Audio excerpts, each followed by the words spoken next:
Hello dear students, હું પ્રશાંત પંચાલ આપ સૌનું વર્લ્ડ ઇન બોક્સ એકેડમીની યુટ્યુબ ચેનલ ઉપર હાર્દિક સ્વાગત કરું છું. ફ્રેન્ડ્સ, તમને ખ્યાલ છે કે વર્લ્ડ ઇન બોક્સ એકેડમી દ્વારા ફ્રી ઓનલાઈન બેચ યુટ્યુબ ઉપર ચલાવવામાં આવી રહી છે, જે અંતર્ગત મારે આજે ઇંગ્લિશ સબ્જેક્ટનો થર્ડ લેક્ચર છે. હવે આ થર્ડ લેક્ચરમાં આપણે જે ભણવાનું છે એ છે types of sentences part 3. Types of સેન્ટેન્સીસનું ગુજરાતી છે વાક્યોના પ્રકારો, એનો આપણે ત્રીજો ભાગ ભણવાનો છે. તો હું તમને એક હમ્બલ રિક્વેસ્ટ કરું છું કે જો તમે ફર્સ્ટ 2 મારા લેક્ચર્સ ના જોયા હોય, ટાઈપ્સ ઓફ સેન્ટેન્સીસ પાર્ટ 1 અને ટાઈપ્સ ઓફ સેન્ટેન્સીસ પાર્ટ 2, તો પહેલાં તમે પ્લેલિસ્ટમાં જાઓ અને એ ફર્સ્ટ 2 લેક્ચર્સ દેખી લો. બિકોઝ તમે જો એ 2 લેક્ચર્સ દેખ્યા હશે તો આજના લેક્ચરમાં તમને ડિટેલમાં ખબર પડશે. સેકન્ડ થિંગ, તમને આ જે લેક્ચર લેવામાં આવી રહ્યો છે એની PDF ફાઇલ તમને અમારી એપ્લિકેશન થ્રુ મળી જશે, તો તમે અમારી એપ્લિકેશન બી ડાઉનલોડ કરી શકો છો. ડન ગાઈઝ, તો આજે શરૂ કરીએ આપણે part 3 types of sentences. Types of સેન્ટેન્સીસના પાર્ટ 1 અને પાર્ટ 2માં મેં તમને ટોટલ 3 પ્રકારના વાક્યો શીખવાડ્યા છે. એમાં પહેલું વાક્ય જે હતું ફ્રેન્ડ્સ, એને થોડું રિકોલ કરી લઈએ જેથી કરીને થોડું બેઝ ક્લિયર થાય તમારું. પહેલું વાક્ય જે શીખ્યા હતા, જેને ગુજરાતીમાં વાત કરું તો એને કહેતા હતા વિધાન વાક્ય. જેના અંગ્રેજીમાં કેટલા નામ હતા ફટોફટ મને કમેન્ટ સેક્શનમાં કમેન્ટ કરીને બતાવો. વિધાન વાક્યના નામ, કમોન ફાસ્ટ. તો વિધાન વાક્યના ટોટલ દોસ્તો 2 નામ છે. એક છે ડિક્લેરેટિવ સેન્ટેન્સ અને એનું બીજું નામ છે અસર્ટિવ સેન્ટેન્સ. ડન. અને વિધાન વાક્યનો જે એન્ડ છે એ એન્ડ થશે દોસ્તો ફૂલ સ્ટોપ એટલે કે પૂર્ણ વિરામથી. આવું આપણે શીખેલા છીએ પાર્ટ 1માં. એના પછી દોસ્તો આપણે ડિસ્કસ કર્યું હતું પ્રશ્નાર્થ વાક્ય, અને પ્રશ્નાર્થ વાક્યને ઇંગ્લિશ ભાષામાં કહેવાય ઇન્ટરોગેટિવ સેન્ટેન્સ. સેન્ટેન્સનું ગુજરાતી થાય દોસ્તો વાક્ય, તો પ્રશ્નાર્થ વાક્યનું અંગ્રેજીમાં નામ પડ્યું છે ઇન્ટ્રોગેટિવ સેન્ટેન્સ. ઇન્ટ્રોગેટિવ સેન્ટેન્સમાં એક શબ્દ છે ઇન્ટ્રોગેટ, જેનો મતલબ થાય પૂછતાછ કરવી કે પૂછપરછ કરવી, અને પ્રશ્નાર્થ વાક્યનો એન્ડ થતો હતો દોસ્તો પ્રશ્નાર્થ ચિહ્નથી. ડન. ત્રીજું જે લાસ્ટ લેક્ચરમાં શીખ્યા હતા એ હતું ફ્રેન્ડ્સ આજ્ઞાત વાક્ય, અને આજ્ઞાત વાક્યને ઇંગ્લિશ લેંગ્વેજમાં કહેવાય છે ફ્રેન્ડ્સ ઇમ્પેરેટિવ સેન્ટેન્સ. અને ઇમ્પેરેટિવ સેન્ટેન્સનો બી એન્ડ થતો હતો ફૂલ સ્ટોપથી. તો ઇંગ્લિશ ભાષામાં ટોટલ 2 વાક્યો એવા છે કે જેનો એન્ડ શેનાથી થતો હતો? ફૂલ સ્ટોપથી. એ હતું ડિક્લેરેટિવ, એનું બીજું નામ અસર્ટિવ, અને ઇમ્પેરેટિવ સેન્ટેન્સ ત્રીજા નંબરે.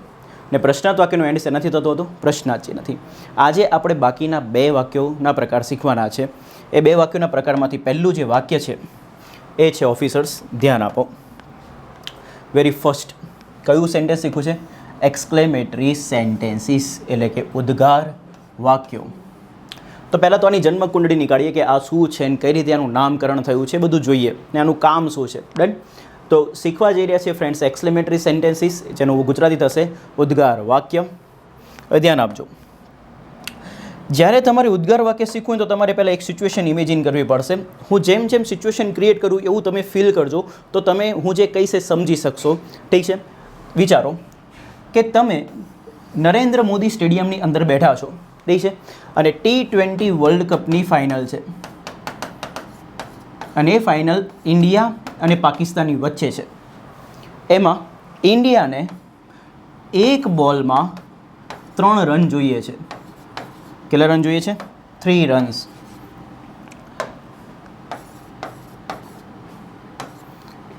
અને આપણી 9 વિકેટ પડી ગઈ છે ઇન્ડિયાની. કેટલી વિકેટ પડી ગઈ છે? 9 વિકેટ. તમે આ સ્ટેડિયમની અંદર ક્રાઉડમાં બેઠા છો, માન લો કે અહીંયા તમે છો બધા, ફીલ કરજો. તો T20 વર્લ્ડ કપની ફાઇનલ, ઇન્ડિયા પાકિસ્તાનની મેચ, ઇન્ડિયાની 9 વિકેટ પડી ગઈ છે. ઇન્ડિયાને એક બોલમાં કેટલા રન જોઈએ છે? 3 રન જોઈએ છે. અને પાકિસ્તાનનો એકદમ ફાસ્ટ બોલર શાહીન અફ્રીદી રનઅપ લઈને આગળ આવી રહ્યો છે. ને આપણે જે ક્રીઝ ઉપર ઊભો છે, જે બેટિંગના જેની સ્ટ્રાઇક છે એ છે યુઝવેન્દ્ર ચહલ. ડન. અને યુઝવેન્દ્ર ચહલને તમે ઓળખો જ છો કે તમે સમજી શકો છો હું શું કહેવા માગું છું, કે એના કરતાં બેટનું બી વજન વધુ હોય છે. ને એ યુઝવેન્દ્ર ચહલ ઊભો છે, અને એ યુઝવેન્દ્ર ચહલને દોસ્તો એક બોલમાં કેટલા રન મારવાના છે? 3 રન. હવે દોસ્તો ફીલ કરો કે અહીંથી શાહીન અફ્રીદી આગળ વધે છે અને યુઝવેન્દ્ર ચહલ ટક ટક કરીને બેટ લઈને ઊભો છે. એ જ્યારે બેટ ફેરવે છે તો ચાન્સ છે કે કદાચ એ આઉટ થઈ જાય. બટ એ બેટ જ્યારે ફેરવે છે ત્યારે એવું થાય છે કે કટ અડીને ચોકો જતો રહે છે અને ઇન્ડિયા T20 વર્લ્ડ કપની ફાઇનલ મેચ પાકિસ્તાનની સામે જીતી જાય છે. અને આ સિચ્યુએશન તમારી લાઈફમાં ક્રિએટ થાય છે. તો જ્યારે આ સિચ્યુએશન તમારી લાઈફમાં ક્રિએટ થશે તો આ સિચ્યુએશનના પ્રમાણે તમારા દિલમાં શું ઉદ્ભવશે? એકાએક લાગણી, અને તમે આ સિચ્યુએશનના પ્રમાણે કંઈક ને કંઈક રિએક્શન આપશો. તો તમારું રિએક્શન કેવું હશે? તમે એમ કહેશો ચાલ ને હવે મેચ જીતી લીધી, એવું કહેશો? ના, તમે ખુશીથી ઝૂમી ઉઠશો, કારણ કે આપણા માટે આનંદનો ભાવ છે અને ખુશીથી ઝૂમી ઉઠશો. અને ઘણા બધા લોકો કહેશે વાવ. શું કહેશો? વાવ, ઇન્ડિયાએ મેચ જીતી લીધી. ઘણા બધા લોકો કહેશે હુર્રા, ઘણા બધા લોકો કહેશે યુહુ. તો આવા બધા શબ્દોનો તમે ઉપયોગ કરશો જ્યારે વાક્ય બોલશો, જ્યારે પોતાની લાગણી દર્શાવશો ત્યારે. યસ ઓર નો? તો મારો સિમ્પલ પ્રશ્ન, શું આ પ્રકારની લાગણી પહેલેથી તમારા લાઈફમાં ફિક્સ હતી, નિશ્ચિત હતી કે આવી થવાની જ છે, કે અચાનક ક્રિએટ થઈ? તો દોસ્તો, સિચ્યુએશન પ્રમાણે તમારા દિલમાં અચાનક લાગણી ક્રિએટ થઈ. એ લાગણીને દર્શાવવા માટે તમે અમુક શબ્દ વાપર્યા. કયા? વાવ, હુર્રા, યુહુ. તો આવા બધા શબ્દો દ્વારા તમે કેવી લાગણી બતાવી? આનંદની લાગણી. હવે સમજો કે આનું ઉદ્ગાર વાક્ય સાથે કેવી રીતે કનેક્શન બેસશે. પહેલાં તો મેં જે સમજાવ્યું એમાં કોઈ બી ડાઉટ હોય તો પ્લીઝ મને કમેન્ટ સેક્શનમાં પૂછી લેજો. ઠીક છે?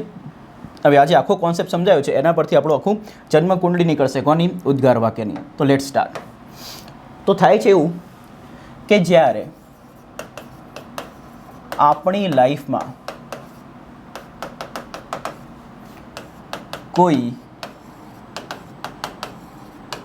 એકાએક સિચ્યુએશન એટલે કે પરિસ્થિતિ ક્રિએટ થાય. હવે એ પરિસ્થિતિ પ્રમાણે આપણા દિલમાં એકાએક લાગણી ઉદ્ભવે. હવે એ જે દિલમાં ઉદ્ભવેલી એકાએક લાગણી છે, પહેલેથી પ્લાન નથી, પહેલેથી એવું નહોતું કે વાવ જ કહેવાનું છે, યુહુ જ કહેવાનું છે. એકાએક સિચ્યુએશન ક્રિએટ થઈ અને એકાએક પોતાના દિલમાં લાગણી ઉદ્ભવી. હવે એ જે એકાએક લાગણી ઉદ્ભવી છે એને દર્શાવવા માટે તમે જે ભાવ વાપરો છો એ ભાવને દોસ્તો કહેવાય. તો એ લાગણીને દર્શાવવા માટે જે ભાવ વપરાશે એ ભાવને તમે કહેશો દોસ્તો ઉદ્ગાર ભાવ. શું ભાવ? ઉદ્ગાર ભાવ. અને એ ઉદ્ગાર ભાવ દર્શાવવા માટે તમે જે શબ્દ વાપરશો એ શબ્દને દોસ્તો નામ આપીશું આપણે ઉદ્ગારવાચક શબ્દ. કેવો શબ્દ? ઉદ્ગારવાચક શબ્દ. તો વન્સ અગેન, જ્યારે આપણી લાઈફમાં એકાએક કોઈ સિચ્યુએશન ક્રિએટ થાય, એ સિચ્યુએશન પ્રમાણે આપણા દિલમાં એકાએક લાગણી ઉદ્ભવે. એ લાગણીને દર્શાવવા માટે તમે જે ભાવનો ઉપયોગ કરો એ ભાવને શું કહેવાય? ઉદ્ગાર ભાવ. એ ઉદ્ગાર ભાવ દ્વારા જ્યારે લાગણી દર્શાવશો તો એ ભાવને દર્શાવવા માટે તમે જે શબ્દ વાપરશો એ શબ્દને શું કહેશો? ઉદ્ગારવાચક શબ્દ. અને આ શબ્દને ઉદ્ગાર ચિહ્ન સાથે, કયા ચિહ્ન સાથે? ઉદ્ગાર ચિહ્ન સાથે. ઉદ્ગાર ચિહ્નને કઈ રીતે લખાય? આવી રીતે. ઉદ્ગાર ચિહ્ન સાથે કોઈ વાક્યમાં જ્યારે ઉપયોગ કરી લેવામાં આવે, કોઈ વાક્યમાં જ્યારે ઉપયોગ કરી લેવામાં આવે અને ત્યારે જે વાક્ય બને એ વાક્યને ગુજરાતીમાં નામ અપાય દોસ્તો ઉદ્ગાર વાક્ય. કેવું વાક્ય? ઉદ્ગાર વાક્ય. તો ફરીથી સમજો, જ્યારે આપણી લાઈફમાં કોઈ એકાએક સિચ્યુએશન ક્રિએટ થાય, એક સિચ્યુએશન પ્રમાણે આપણા દિલમાં એકાએક લાગણી ઉદ્ભવે. એ લાગણીને જે ભાવથી દર્શાવે એ ભાવને શું કહેવાય? ઉદ્ગાર ભાવ. એ ઉદ્ગાર ભાવ દર્શાવવા માટે જે શબ્દનો ઉપયોગ કર્યો એને શું કહેવાય? ઉદ્ગારવાચક શબ્દ. હવે એ ઉદ્ગારવાચક શબ્દને વાક્યમાં કયા ચિહ્ન સાથે ઉપયોગ કરવો પડશે? તો ઉદ્ગાર ચિહ્ન સાથે. વન્સ અગેન, એ ઉદ્ગારવાચક શબ્દને ઉદ્ગાર ચિહ્ન સાથે કોઈ વાક્યમાં વાપરવામાં આવે અને પછી જે વાક્ય બને એ વાક્યને કેવું વાક્ય કહેવાય? ઉદ્ગાર વાક્ય. તો આ હતું કોન્સેપ્ટ જેને આપણે ગુજરાતીમાં સમજ્યા. હવે આ જ વસ્તુનું અંગ્રેજી ફોર્મેશન શીખવું છે તો સમજો. આપણી લાઈફમાં જ્યારે કોઈ એકાએક સિચ્યુએશન ક્રિએટ થઈ છે ને એના પ્રમાણે આપણા દિલમાં એકાએક લાગણી ઉદ્ભવી છે. હવે એ એકાએક ઉદ્ભવેલી લાગણીને જે દર્શાવવાની ક્રિયા છે એ ક્રિયાને ઇંગ્લિશ ભાષામાં, આ એકાએક ઉદ્ભવેલી લાગણીને દર્શાવવાની ક્રિયાને ઇંગ્લિશ ભાષામાં કહેવાય દોસ્તો એક્સક્લેમ કરવું. શું કરવું? એક્સક્લેમ કરવું. ને એક્સક્લેમ કરવાનો મતલબ શું છે? કોઈના બી દિલમાં ઉદ્ભવેલી એકાએક લાગણીને દર્શાવવાની, રજૂ કરવાની. તો આ જે ક્રિયા કરો છો એને શું કહેવાય? એક્સક્લેમ. હવે એ એક્સક્લેમ જે શબ્દ દ્વારા કરો છો એ શબ્દને ગુજરાતીમાં શું કહેતા હતા? ઉદ્ગારવાચક શબ્દ. તો એ શબ્દને એક્સક્લેમ શબ્દ પરથી નામ આપી દો એક્સક્લેમેટરી વર્ડ. કેવો word? Exclamatory word.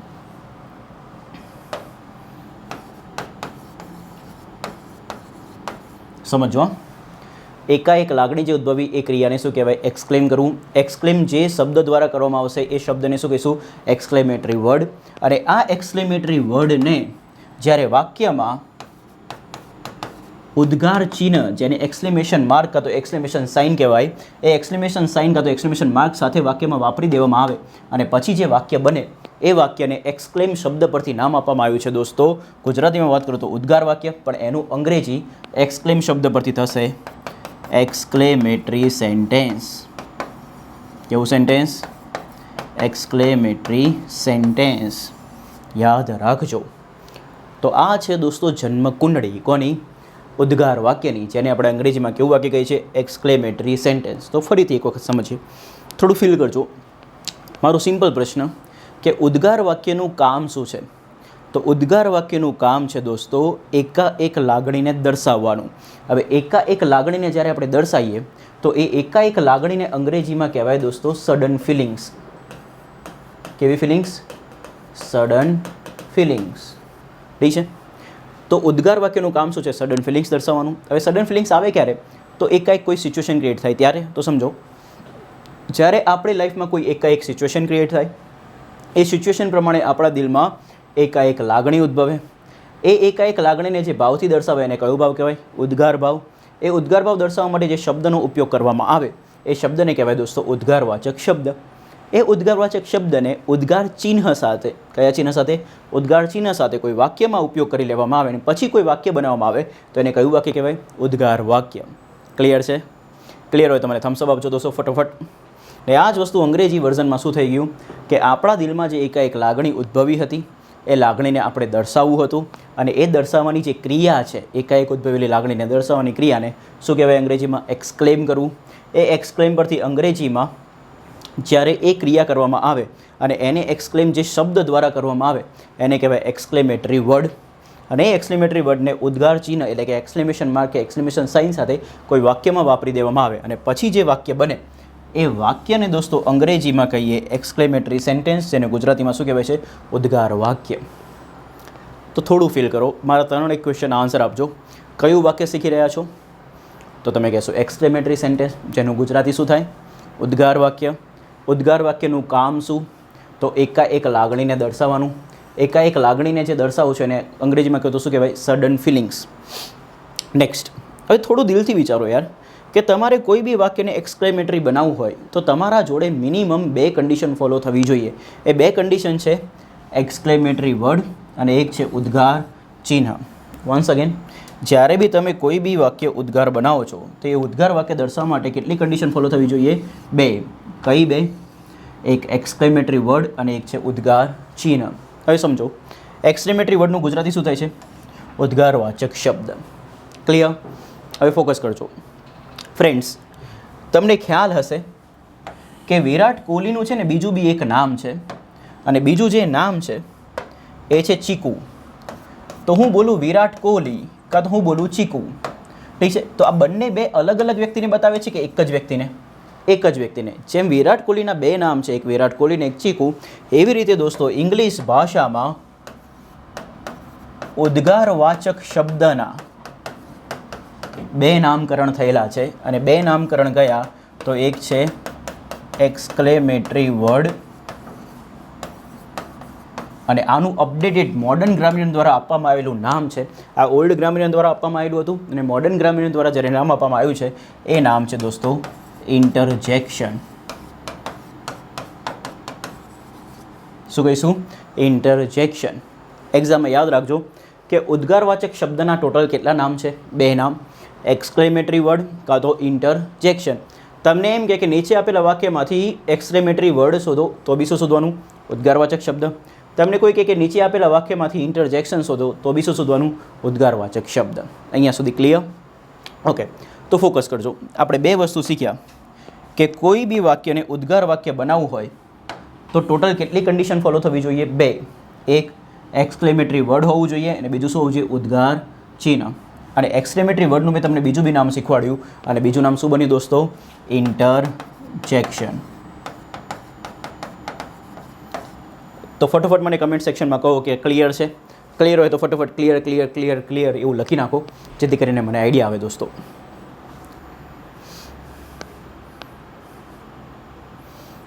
Clear? Okay guys, તો ફોકસ.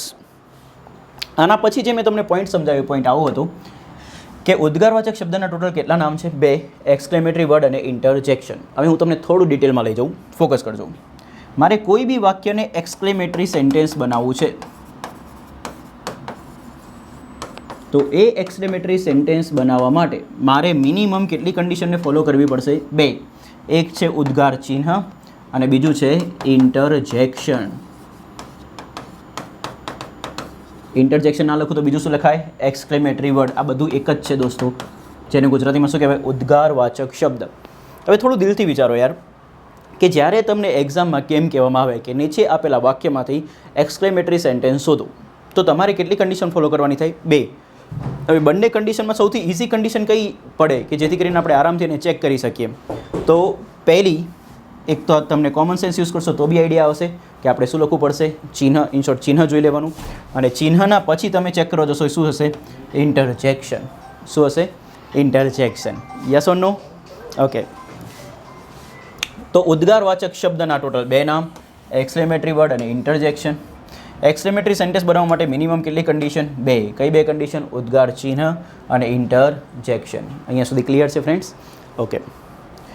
તો હવે આપણે ચેક કરવાનું છે કે મને આ ઉદ્ગાર ચિહ્નની સાઇન આવડે છે કે નહીં. તો તમને આવડી જ ગઈ હશે. ના આવડી તો દેખો આ કરવાનું, છેલ્લે બિંદુ મૂકી દેવાનું. તો આવડી ગયું તો એ તો સાઇન ઇઝી છે.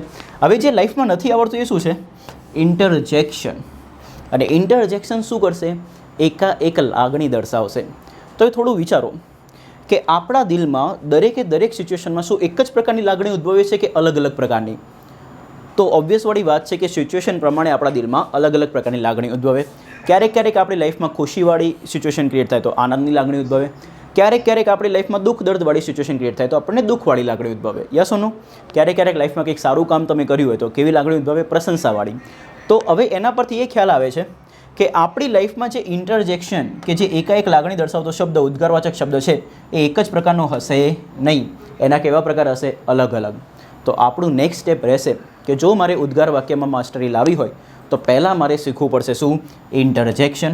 ઇન્ટરજેક્શન મને આવડી જશે તો વાક્યમાં કયું ઇન્ટરજેક્શન લખેલું છે હું ઓળખી શકીશ અને એની સાથે કયું ચિહ્ન જોઈ લઈશ? ઉદ્ગાર ચિહ્ન. તો આ બંને કન્ડિશન ફોલો થશે તો મારા માટે કયું વાક્ય બની જશે? Exclamatory sentence.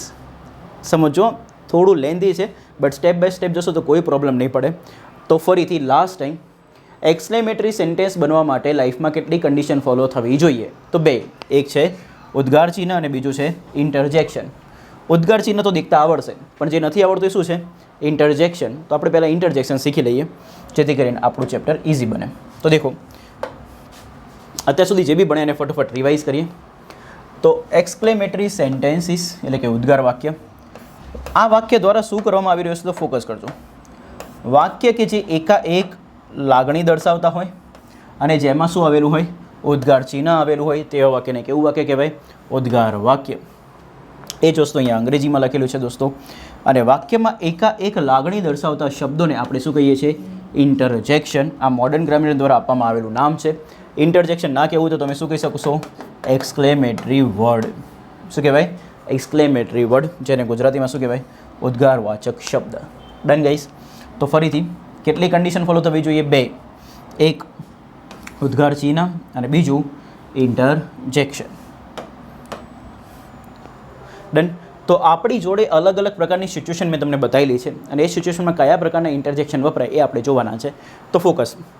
જ્યારે તમને કોઈને ફર્સ્ટ ટાઈમ મળો એટલે તમે એને અભિવાદન આપશો એટલે કે ગ્રીટિંગ્સ કરશો ને એ ટાઈમે જ્યારે તમારા દિલમાં કોઈ લાગણી ઉદ્ભવે તો એને દર્શાવો, એને ગ્રીટિંગ્સ આપવું હોય ત્યારે તમે કયા ઇન્ટરજેક્શન વાપરો? તો જુઓ અહીંયા છે ટાઈપ્સ ઓફ ઇન્ટરજેક્શન, ઇન્ટરજેક્શનના પ્રકારો અને અહીંયા છે ઇન્ટરજેક્શન ઉદ્ગારવાચક શબ્દો. તો જોઈએ ઇન્ટરજેક્શન્સ ફોર ગ્રીટિંગ્સ એટલે કે અભિવાદન માટેના વપરાતા ઇન્ટરજેક્શનો કયા છે? તો ફોર્મલ રિલેશન હોય તો તમે કહેશો હેલો. ફ્રેન્ડલી હોય તો હે અને હાય અને હે. ડન. તો આ બધા ઇન્ટરજેક્શન્સ ક્યારે વપરાય? જ્યારે ગ્રીટિંગ્સ આપવું હોય ત્યારે. બીજું, આપણી લાઈફમાં જ્યારે જ્યારે આનંદની લાગણી ઉદ્ભવે ત્યારે એ લાગણીને દર્શાવતા જે ઇન્ટરજેક્શન હોય એને શું કહેવાય? ઇન્ટરજેક્શન્સ ફોર જોય. તો જ્યારે આપણી લાઈફમાં આનંદની લાગણી હોય એટલે કે ખુશીઓની લાગણી હોય ત્યારે આપણે શું બોલીએ છીએ? હુર્રા, હુર્રે. ઠીક છે, હુર્રા, હુર્રે. અને એને અંગ્રેજીમાંથી ગુજરાતીમાં લઈ જાઓ તો શું કહેવાશે? વાહ વાહ. અહીંયા હુર્રે બી લખી શકાય, હુર્રા અને હુર્રે. તો હુર્રા હુર્રે તો શું થશે? વાહ વાહ. અને એક છે દોસ્તો વાવ. વાવનું ગુજરાતી શું થશે? વાહ. નેક્સ્ટ, જ્યારે તમે કોઈ સારું કામ કર્યું હોય તો તમારા ઘરવાળા તમારી શું કરશે? પ્રશંસા કરશે. અને પ્રશંસાના ટોનમાં દોસ્તો જ્યારે તમે ઇન્ટરજેક્શન વાપરો તો એને કહેવાય ઇન્ટરજેક્શન્સ ફોર એપ્રિસિએટ. એપ્રિસિએટનો મતલબ શું થાય? પ્રશંસા. અને એ શબ્દો કયા છે? Well done, bravo, brilliant. બ્રાવોનું ગુજરાતી યાદ રાખજો, શું થશે? શાબાશ. બ્રિલિયન્ટનું ગુજરાતી શું થશે? તેજસ્વી. જ્યારે કોઈ તેજસ્વી વ્યક્તિના જેમ કામ કર્યું હોય ત્યારે કેવું વર્ક કહેવાય? બ્રિલિયન્ટ. ઠીક છે. ને કોઈ કામ ખૂબ જ સારી રીતે કર્યું તો પ્રશંસામાં તમારા માટે લોકો શું કહેશે? Well done. તો આ બધા શું છે? આ બધા છે દોસ્તો ઇન્ટરજેક્શન, જે અલગ અલગ પ્રકારની લાગણીને દર્શાવશે. સમજો. નેક્સ્ટ, ધ્યાન દોરવા માટે વપરાતા ઇન્ટરજેક્શન્સ. તો ઇન્ટરજેક્શન્સ ફોર અટેન્શન, જ્યારે તમે કંઈક કામ કરી રહ્યા છે ને તમારા મિત્રને તમારું ધ્યાન દોરવું છે તો એ તમને કંઈક ને કંઈક હલનચલન કરીને પૂછશે, આ સાઈડ જો. તો જો એ શબ્દ વાપરશે એટલે શું કહેશે એને અંગ્રેજીમાં? લુક. તો જ્યારે તમે કાર ચલાવી રહ્યો હોય તમારો મિત્ર તમને કહે જો, તો જ્યારે જો એવું કહે છે ત્યારે તમારું શું કરે છે? ધ્યાન દોરે છે. અને ધ્યાન દોરતા ઇન્ટરજેક્શનને શું કહેવાય? ઇન્ટરજેક્શન્સ ફોર અટેન્શન. ધ્યાન દોરવાને શું કહેવાય? અટેન્શન. તો કયા કયા આવશે? લુક એટલે કે જોવું, લિસન સાંભળવું, હશ. હશનો મતલબ હસવું નથી અહીંયા. અહીંયા હશનો મતલબ થશે ફ્રેન્ડ્સ ચૂપ. અને બી હોલ્ડ ધ્યાનથી દેખવું. કોઈને તમે ખાલી આમ નજર મારી નામ લઈ લો તો એને ધ્યાનથી દેખ્યું ના કહેવાય. કોઈને તમે આમ ને આમ જોયા કરો તો એને કેવું કહેવાય? ધ્યાનથી દેખ્યું કહેવાય. Yes or no? ઓકે. તો once again, interjections for attention કયું છે? લુક, લિસન, હસ, બિહોલ્ડ. હસનું ગુજરાતી ચૂપ, બિહોલ્ડનું ગુજરાતી ધ્યાનથી દેખવું. આપણી લાઈફમાં ક્યારેક ક્યારેક આપણને કોઈને કોઈ સરપ્રાઈઝ આપતો રહે છે. કદાચ લાઈફમાં જ ક્યારેક કોઈ ટાઈમે સરપ્રાઈઝ આપે ને એ ટાઈમે તમે જ્યારે ઇન્ટરજેક્શન્સ વાપરો તો એને કહેવાય ઇન્ટરજેક્શન્સ ફોર સરપ્રાઈઝ. ને એ કેસમાં તમે જ્યારે વોટ બોલો છો તો આ રીતે નહીં આવે. વોટ આ રીતે નહીં. વોટ આ ટોનમાં આવે. પછી આવશે દોસ્તો ઓહ, પછી એ, અને કે હાઉ, કેવી રીતે એમ. તો આ બધા કેવા ટોન આપે છે? ઇન્ટરજેક્શન્સ ફોર સરપ્રાઈઝ. સરપ્રાઈઝ એટલે કે આશ્ચર્યચકિત થવું. ને જ્યારે કોઈની લાઈફમાં દોસ્તો દુઃખ દર્દનો ભાવ હોય ને દુઃખ દર્દનો ભાવ બતાવવા માટે તમે જ્યારે ઇન્ટરજેક્શન વાપરો તો એને કહેવાય ઇન્ટરજેક્શન્સ ફોર સોરો. અને એ છે અલાસ. અલાસનું ગુજરાતી થશે અરે રે. અને બીજું છે જ્યારે દુઃખ કે દર્દ થાય ત્યારે ઘણા બધા વ્યક્તિઓ આઉચ એવું બોલતા હોય છે તો એ શું આવશે? આઉચ. તો આ બધા કયા છે? ઇન્ટરજેક્શન્સ four sorrow. Clear guys?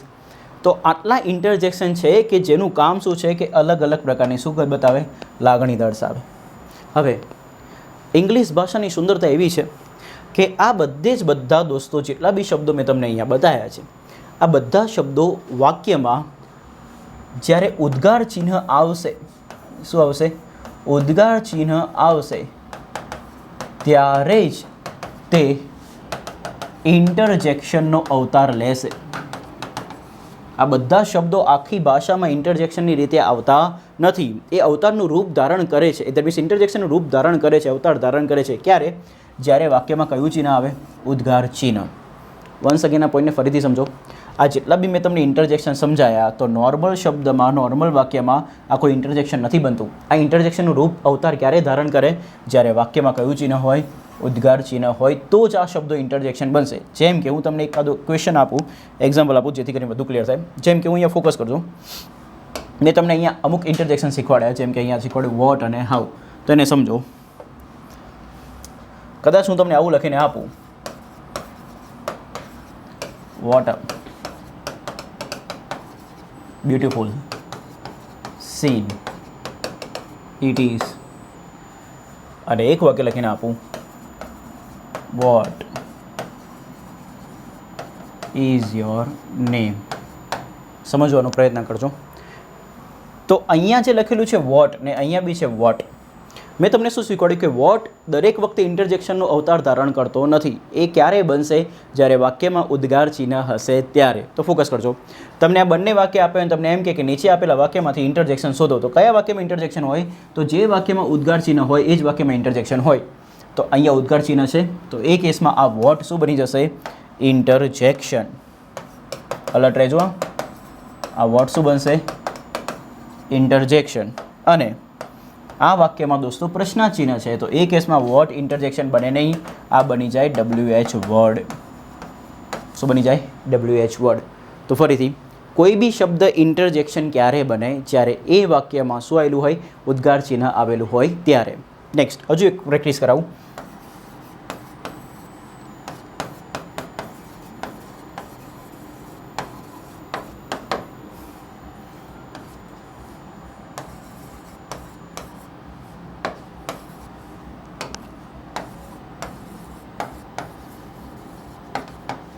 How lovely you are અને બીજું છે હાઉ આર યુ. તો અહીંયા બી હાઉ છે ને અહીંયા બી હાઉ છે. તો દેખો આ બંનેમાંથી કયા વાક્યમાં હાઉ ઇન્ટરજેક્શન બનશે? જે વાક્યમાં ઉદ્ગાર ચિહ્ન હોય એ જ વાક્યમાં. તો ઉદ્ગાર ચિહ્ન આ વાક્યમાં છે, તો એ કેસમાં આ હાઉ શું બની જાય? ઇન્ટરજેક્શન. પણ અહીંયા દેખો આ કોઈ ઉદ્ગાર ચિહ્ન છે? ના, આ ઉદ્ગાર ચિહ્ન નથી, તો આ હાઉ કદી બી ઇન્ટરજેક્શનનું કામ કરશે નહીં. આ બની જશે દોસ્તો WH વર્ડ. તો આઈ હોપ તમારો કોન્સેપ્ટ ક્લિયર થઈ રહ્યા હશે. તો મેં તમને જેટલા બી ઇન્ટરજેક્શન શીખવાડ્યા છે તો એ બધા ઓરિજિનલી દોસ્તો ઇન્ટરજેક્શનના ફોર્મમાં હોતા નથી. એ ઇન્ટરજેક્શનનો અવતાર ધારણ કરે છે, પણ એ ઇન્ટરજેક્શનનો અવતાર ક્યારે ધારણ કરશે? જ્યારે વાક્યમાં કયું ચિહ્ન હશે? ઉદ્ગાર ચિહ્ન. અહીંયા સુધી કમ્પ્લીટલી ક્લિયર હોય તો પ્લીઝ મને થમ્સઅપ આપો, સેશનને મેક્સિમમ લાઇક કરો અને શેર કરો, જેથી કરીને આપણી જોડે મેક્સિમમ સ્ટુડન્ટ્સ જોડાઈ જાય દોસ્તો. તો હવે આખા પોઈન્ટને ફરીથી રિવાઇઝ કરીએ. તો ફોકસ કરજો. એક્સક્લેમેટરી સેન્ટેન્સ બનાવવું હોય તો એમાં મિનિમમ કેટલી કન્ડિશન ફોલો થવી જોઈએ? તો 2. અને કઈ 2 કન્ડિશન ફોલો કરવાની મેં તમને કહી હતી? એક હતું ઉદ્ગાર ચિહ્ન અને એક હતું ઇન્ટરજેક્શન. કેટલા ઇન્ટરજેક્શન શીખ્યા? તો ઘણા બધા, જે આપણને પરીક્ષા પોઈન્ટ ઓફ વ્યૂ ઘણા બધા કામમાં આવશે. ડન. મેં જેટલા ઇન્ટરજેક્શનના ગુજરાતી તમને બતાવ્યા છે બધા જ ગુજરાતી યાદ રાખજો, બિકોઝ નેક્સ્ટ લેક્ચરમાં ફ્રેન્ડ્સ આખા ચેપ્ટરના મિક્સ ક્વેશ્ચન હશે. એમાં ઇન્ટરજેક્શનના બેઝ પર બીથી હું તમને ક્વેશ્ચન પૂછીશ કે જે પરીક્ષામાં આવેલા છે, તો એનું ગુજરાતી બી તમને આવડતું હશે તો જ તમે વાક્યમાં ઇન્ટરજેક્શન એટેમ્પ્ટ કરી શકશો. સો નેક્સ્ટ, કોઈ બી ઉદ્ગાર વાક્યને બનાવવા માટે હંમેશા ફ્રેન્ડ્સ કેટલી કન્ડિશન ફોલો થશે? તો 2. એક છે ઉદ્ગાર ચિહ્ન અને એક છે ઇન્ટરજેક્શન. તો હવે આપણે શીખવાનું છે કે ઉદ્ગાર વાક્ય અહીંયા હું તમને બતાવું, એ જે બી વાક્ય બતાવું છું એ ઉદ્ગાર છે કે નહીં એ ચેક કરવાનું છે. તો ફોકસ કરજો. તો ફોકસ. વેરી ફર્સ્ટ એક્ઝામ્પલને ટ્રાય કરીએ કે જેથી કરીને આપણને ખબર પડે કે કેટલું આવડ્યું. તો વેરી ફર્સ્ટ પહેલું આખું વાક્ય ધ્યાનથી દેખો. હેલો, આઈ એમ પ્રશાંત. તો પહેલું કામ શું કરવાનું? 2 કન્ડિશન વિચારવાની. 2 કન્ડિશન કઈ? ઉદ્ગાર ચિહ્ન અને ઇન્ટરજેક્શન. તો પહેલાં જોઈ લો, ઉદ્ગાર ચિહ્ન તમને દેખાય છે? હા, ઓબ્વિયસલી ઉદ્ગાર ચિહ્ન તો દેખાય છે. હવે ઇન્ટરજેક્શન તમને દેખાય છે? Yes, obviously. કયું ઇન્ટરજેક્શન છે? ફટાફટ કમેન્ટ કરો દોસ્તો. ઇન્ટરજેક્શન જે આપણને અહીંયા દેખાય છે હેલો. તો એક્સક્લેમેટરી સેન્ટેન્સની બંને કન્ડિશન ચિહ્ન અને ઇન્ટરજેક્શન અહીંયા ફૂલફિલ થાય છે, સેટિસ્ફાય થાય છે. એટલા માટે આ વાક્ય કયું વાક્ય કહેવાય? એક્સક્લેમેટરી સેન્ટેન્સ કહેવાય. ડન. આગળ. Hurray, India won the world cup. Hurray, India won the world cup. તો ફ્રેન્ડ્સ આ વાક્યમાં પહેલું જુઓ ઉદ્ગાર ચિહ્ન છે, તો આવી રહ્યું ઉદ્ગાર ચિહ્ન. બીજું શું શોધશો? ઇન્ટરજેક્શન. ઇન્ટરજેક્શન છે તો આવી રહ્યું હુર્રે ઇન્ટરજેક્શન. હુર્રેનું ગુજરાતી શું હતું? વાહ વાહ. ઠીક છે. તો બંને કન્ડિશન ફૂલફિલ થાય તો કયું વાક્ય બને? Exclamatory sentence. देखो दोस्तों, next sentence, Bravo you have pass the exam. તો પહેલું સ્ટેપ કે આ એક્સક્લેમેટરી છે કે નહીં એ ચેક કરવું છે. તો હું પહેલાં જોઈશ ચિહ્ન છે, તો આ ચિહ્ન છે. બીજી નજર ક્યાં જાય? ઇન્ટરજેક્શન ઉપર. તો ઇન્ટરજેક્શન આપ્યું છે? હા આપ્યું છે. કયું? બ્રાવો. બ્રાવોનું ગુજરાતી શું હતું? શાબાશ. તો દોસ્તો ઇન્ટરજેક્શન બી છે, ચિહ્ન બી છે, તો કયું વાક્ય બને? Exclamatory sentence. Yes or no? Next, look Katrina is coming. તો દેખો કેટરીના આવી રહી છે. તો ફોકસ. ચિહ્ન છે, આ છે ઉદ્ગાર ચિહ્ન. જોડે દેખો ઇન્ટરજેક્શન ક્યાંક છે, તો હા છે. કયું ઇન્ટરજેક્શન છે? લુક. લુક કયું ઇન્ટરજેક્શન હતું? ધ્યાન દોરવાવાળું. તો ઇન્ટરજેક્શન બી છે ને ચિહ્ન બી છે, તો કયું વાક્ય થાય? એક્સક્લેમેટરી સેન્ટેન્સ થાય.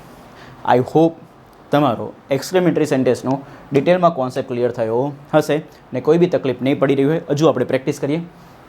Vote Neeraj has miss the bus. તો ગઈસ અહીંયા દેખો કે આ વાક્ય એક્સક્લેમેટરી બનવા માટે કેટલી કન્ડિશન ફોલો થવી જોઈએ? 2.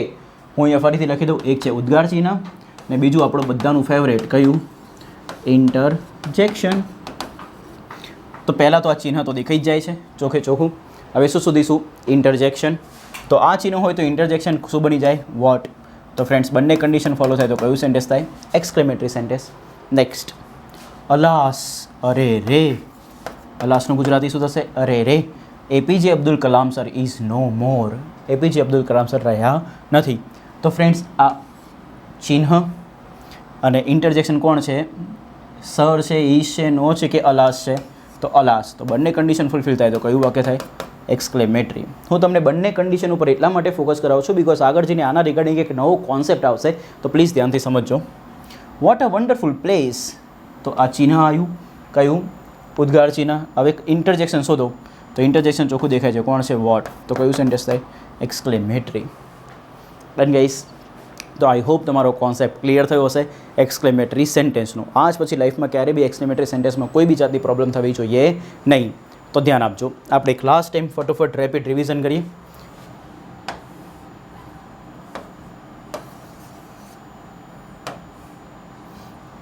ફોકસ કરજો ખાલી.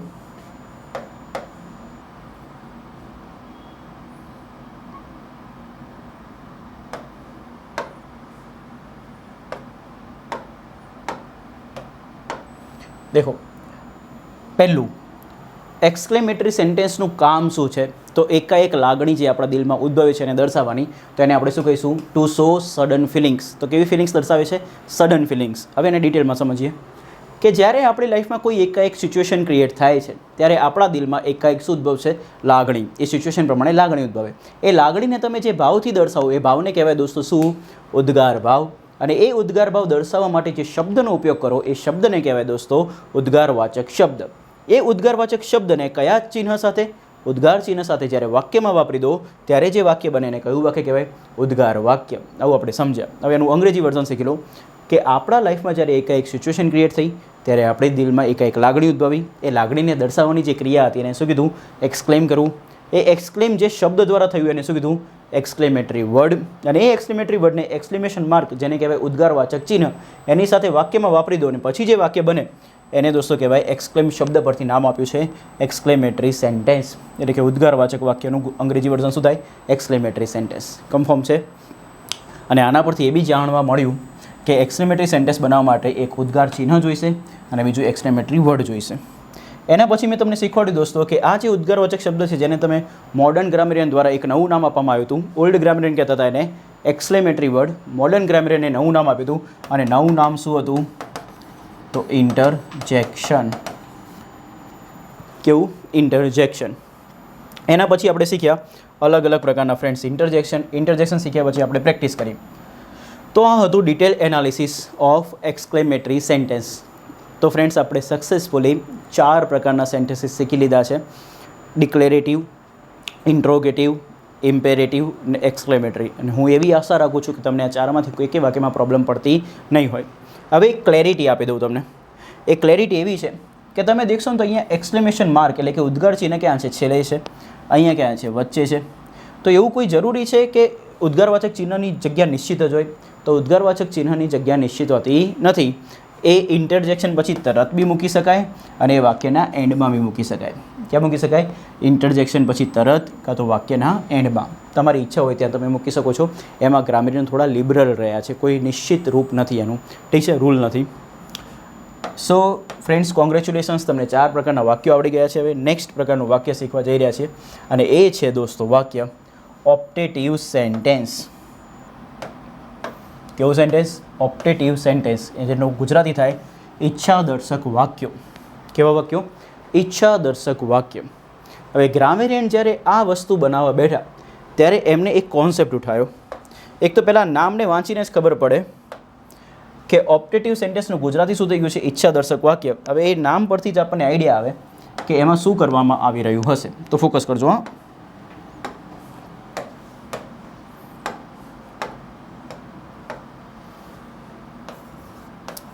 તો હવે જે ભણવું છે જેનું ગુજરાતીમાં નામ છે ઈચ્છાદર્શક વાક્ય. દેખજો આખી જન્મકુંડળી નીકાળીશું આની.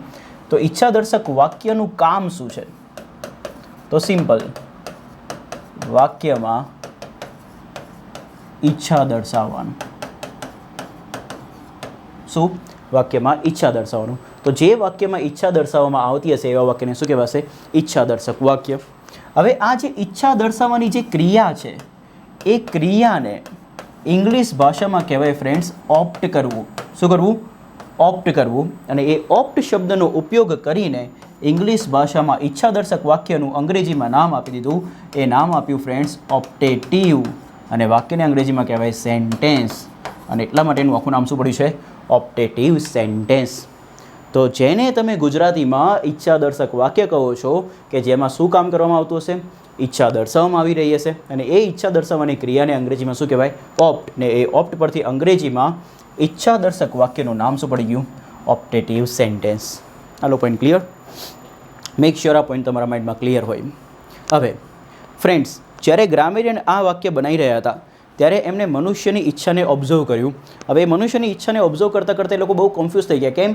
કારણ કે માણસોની ઈચ્છાનો કોઈ અંત જ નથી. યસ ઓર નો? હા, આપણને એક વસ્તુ મળે તો બીજું જોઈએ, બીજું મળે તો ત્રીજું જોઈએ, ત્રીજું મળે તો ચોથું જોઈએ, અલગ અલગ જોઈએ ને જોઈએ જ. ઠીક છે? તો હવે ફોકસ કરજો કે આ જે ઈચ્છાદર્શક વાક્ય છે એમાં જ્યારે ઈચ્છા દર્શાવવાની વાત થઈ તો એમાં મનુષ્યની કેટલા પ્રકારની ઈચ્છાઓ હોય? તો અનલિમિટેડ. પણ ગ્રામેરિયન સ્માર્ટ હતા. એમને આ બધી જ ઈચ્છાઓને ટોટલ 3 પાર્ટમાં વહેંચી દીધી. કેટલા પાર્ટમાં? 3 પાર્ટમાં. તો ઈચ્છાઓને ટોટલ ગ્રામેરિયને કેટલા પાર્ટમાં વહેંચી છે? 3 પાર્ટમાં. તો હું અહીંયા તમને ઈચ્છાના પાર્ટ બતાવું છું, ધ્યાન દેજો. એક, કે જ્યારે તમે કોઈનો બર્થડે હોય કાં તો કોઈની મેરેજ એનિવર્સરી હોય ત્યારે તમે એને હેપી બર્થડે કાં તો હેપી મેરેજ એનિવર્સરી કહો છો. ત્યારે તમે એને શું કરો છો દોસ્તો? શુભેચ્છા પાઠવો છો. અને જ્યારે કોઈ વ્યક્તિને તમે શુભેચ્છા પાઠવો છો તો એ જ્યારે તમે શુભેચ્છા પાઠવો તો એની અંદર તમારી શું છુપાયેલી હોય છે? ઈચ્છા. તો એટલા માટે એક પાર્ટ કહી દીધો શુભેચ્છા.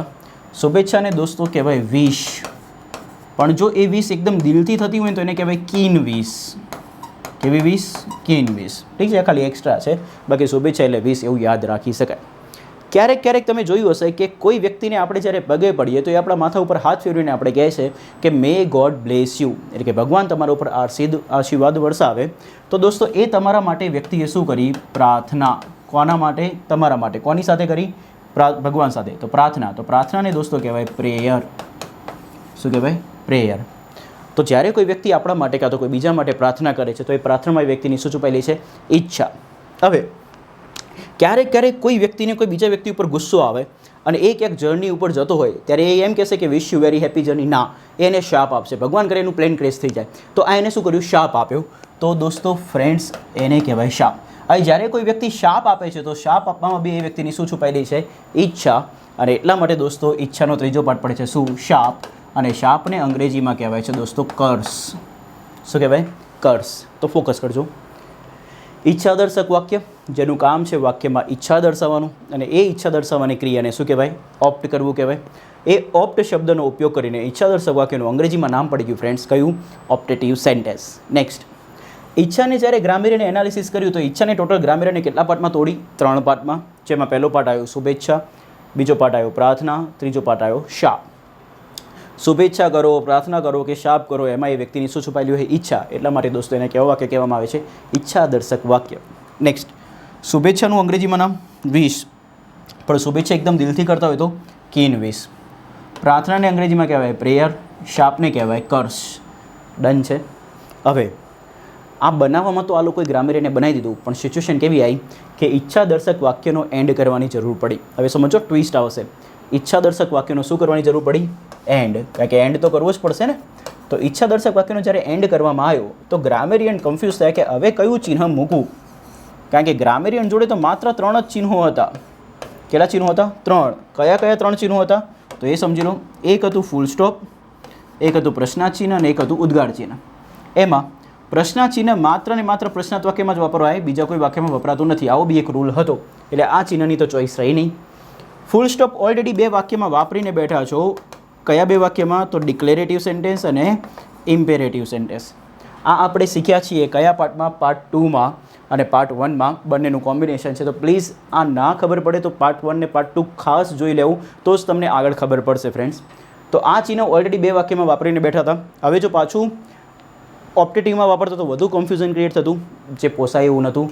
તો ગ્રામેરિયને ના છૂટકે એક ચિહ્નને ઉપાડવું પડ્યું અને ચિહ્ન કયું હતું? ઉદ્ગાર ચિહ્ન. અને ત્યાંથી નક્કી કરવામાં આવ્યું કે ઇંગ્લિશ ભાષામાં ઓપ્ટેટિવ સેન્ટેન્સનો એન્ડ હંમેશા શેનાથી થશે? ઉદ્ગાર ચિહ્નથી જ થશે. શેનાથી થશે? ઉદ્ગાર ચિહ્નથી થશે. તો સમજો, હવે તમારા માઇન્ડમાં એક કન્ફ્યુઝન ક્રિએટ થાય. કેવું કન્ફ્યુઝન? કે સર ઓપ્ટેટિવ સેન્ટેન્સ એટલે કે ઈચ્છાદર્શક વાક્યનો બી એન્ડ તમે ઉદ્ગાર ચિહ્નથી કરાયો અને એક્સક્લેમેટરી સેન્ટેન્સ એટલે કે ઉદ્ગાર વાક્યનો બી એન્ડ એ વાક્યમાં શું કરાયું? ઉદ્ગાર ચિહ્નથી કરાયો. તો હવે આપણને કેમ નહીં ખબર પડે કે કયું વાક્ય ઓપ્ટેટિવ ને કયું વાક્ય એક્સક્લેમેટરી? તો એના માટે ગ્રામેરિયને રૂલ બનાવ્યો હતો દોસ્તો. કોનો? ઇન્ટરજેક્શનનો. કોનો રૂલ બનાવ્યો હતો? ઇન્ટરજેક્શનનો. એ રૂલને ફરીથી રિકોલ કરીએ. હવે દેખજો, સમજો. આખી ઇંગ્લિશ ભાષામાં જ્યારે આપણને કયું ચિહ્ન દેખાય? ઉદ્ગાર ચિહ્ન. તો આપણી જોડે માઇન્ડમાં હંમેશા 2 આન્સર ક્લિયર થવા જોઈએ. એ 2 આન્સર કયા છે? એક્સક્લેમેટરી સેન્ટેન્સ અને ઓપ્ટેટિવ સેન્ટેન્સ. કયા કયા? એક્સક્લેમેટરી સેન્ટેન્સ અને ઓપ્ટેટિવ સેન્ટેન્સ. હવે પ્રશ્ન એ થાય કે આપણને ખબર કેમ નહીં પડે કે કયું છે એક્સક્લેમેટરી, કયું છે ઓપ્ટેટિવ? તો સિમ્પલ, કે જો વાક્યમાં ઉદ્ગાર ચિહ્ન આવેલું હોય તો ફ્રેન્ડ્સ વાક્યમાં ઇન્ટરજેક્શન શોધવું. શું કરવું? ઇન્ટરજેક્શન શોધવું. જો ઇન્ટરજેક્શન આપ્યું હોય તો એ કયું વાક્ય થઈ જશે? એક્સક્લેમેટરી સેન્ટેન્સ થાય friends.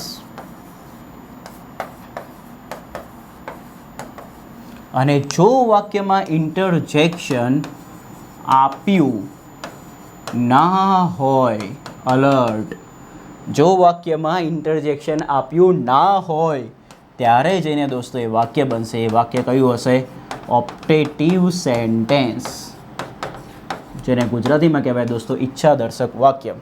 Once again, it is a concept guys, please remember it. વાક્યમાં કયું ચિહ્ન દેખાય?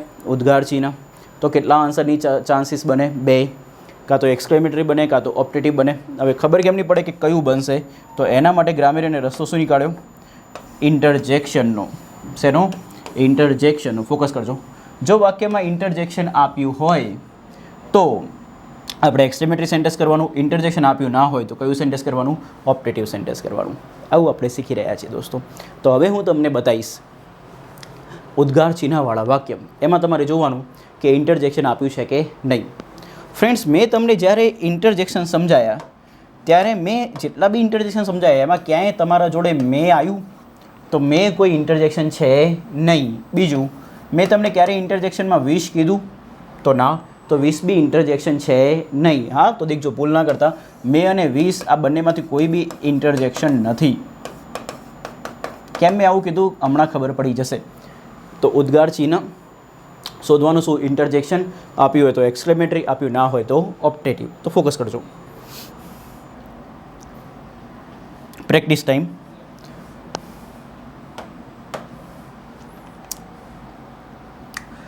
વિશ you a very happy married life. પહેલાં જોઈ લો ચિહ્ન. ઉદ્ગાર ચિહ્ન છે, આ છે. તો તરત માઇન્ડમાં કેટલા થોટ આવે? 2. કયું? કાં તો એક્સક્લેમેટરી બને કાં તો ઓપ્ટેટિવ બને. પણ ટેકનિક શું છે? ક્યાં શું શોધવાનું? ઇન્ટરજેક્શન શોધવાનું. ઇન્ટરજેક્શન આપ્યું હોય તો એક્સક્લેમેટરી, ના આપ્યું હોય તો ઓપ્ટેટિવ. તો હવે ફોકસ કરો. ચિહ્ન તો મળી ગયું. હવે ઇન્ટરજેક્શન છે કે નહીં? Wish you very happy married life. મેં તમને જેટલા બી સમજાયા એટલા ઇન્ટરજેક્શનમાંથી કોઈ બી શબ્દ અહીંયા આવેલો નથી. તો વાક્યમાં ઉદ્ગાર ચિહ્ન તો છે પણ ઇન્ટરજેક્શન નથી. અને ઇન્ટરજેક્શન આપ્યું ના હોય તો દોસ્તો એને એક્સક્લેમેટરી સેન્ટેન્સ કહીશું નહીં. એને આપણે કહીશું ઓપ્ટેટિવ સેન્ટેન્સ. શું કહીશું? ઓપ્ટેટિવ સેન્ટેન્સ. પ્લીઝ સમજવાનો પ્રયત્ન કરજો. Next, wish you a happy journey. તમને સુખદ પ્રવાસની શુભેચ્છા. તો ગુજરાતી આવડતું તો ગુજરાતી પરથી સીધું ખબર પડે કે આ શુભેચ્છા પાઠવી છે એટલે ઓપ્ટેટિવ થઈ જ જશે. પણ ટેકનિક વાઇઝ જોઈએ તો દેખો આ રીતે ઉદ્ગાર ચિહ્ન છે. હવે શોધવાનું શું? ઇન્ટરજેક્શન. ઇન્ટરજેક્શન આપ્યું છે? ના. તો ઇન્ટરજેક્શન આપ્યું ના હોય તો કયું થાય? ઓપ્ટેટિવ. સમજો. હમણાં જ પરીક્ષામાં પૂછેલા પ્રશ્નોની થોડી ઘણી પ્રેક્ટિસ કરવાની છે તો એમાં આપણે જોવું પડશે. નેક્સ્ટ, ઉદ્ગાર ચિહ્ન છે. શોધીશું શું? ઇન્ટરજેક્શન. ઇન્ટરજેક્શન આપ્યું છે? ઇન્ટરજેક્શન આપ્યું હોય તો એક્સક્લેમેટરી, આપ્યું ના હોય તો ઓપ્ટેટિવ. ઇન્ટરજેક્શન આપ્યું નથી તો કયું થાય? Optative. May God bless you. ઉદ્ગાર ચિહ્ન આ છે. ઇન્ટરજેક્શન છે નહીં, તો કયું થાય? ઓપ્ટેટિવ. ગોડ બ્લેસ યુ ઉદ્ગાર ચિહ્ન છે, ઇન્ટરજેક્શન આપેલું નથી, તો કયું થાય? ઓપ્ટેટિવ.